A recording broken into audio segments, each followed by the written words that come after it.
أعوذ بالله من الشيطان الرجيم. رب لا تذرني فردا وأنت خير الوارثين. رب هب لي من الصالحين.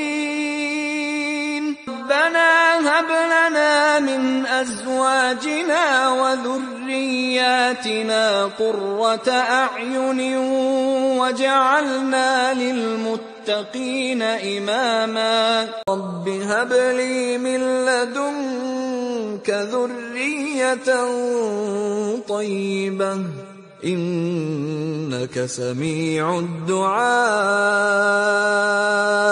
لا إله إلا أنت سبحانك إني كنت من الظالمين.